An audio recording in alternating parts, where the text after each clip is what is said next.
মাননীয় সরকারের প্রতি অনুরোধ থাকবে, মাননীয় মন্ত্রীগণ যদি কারো সাথে বসেন উলামা মাশায়েখ নিয়ে, আপনি এক ঘরানার নিয়ে বসে গেলেন, আপনি কিন্তু এক ঘরানার মন্ত্রী নন।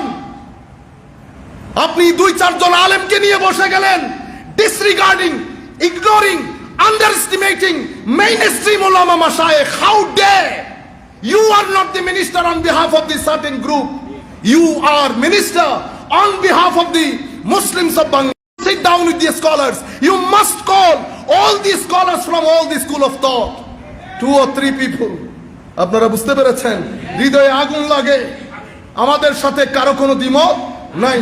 আমরা তো এমন দুর্বল, আমরা যদি লাখো মানুষ রাস্তায় বের হয়েছি, বের হব, কথা হচ্ছে গাছ থেকে একটা পাতাও পড়বে না।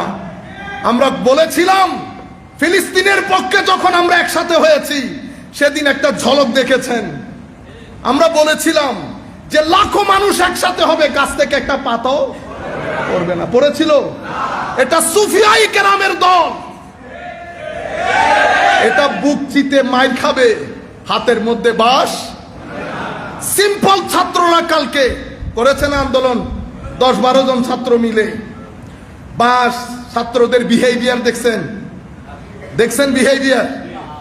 আমরা বলছি প্রত্যেকে যার যার অবস্থান থেকে বেটা প্রতিবাদ করতেই পারেন, কিন্তু আরেকজনকে মেরে, বেয়াদবি করে, জবান নষ্ট করে, আমি আপনাকে কথা দিচ্ছি, লাখো শিক্ষিত হোক, সুফিয়াই কেরামের দরবারে যেই ব্যক্তি জুতা সিধা করেছিল, সেই ব্যক্তিও যদি ওখানে মাঠে দাঁড়ায়, গাছ থেকে পাতা পড়বে।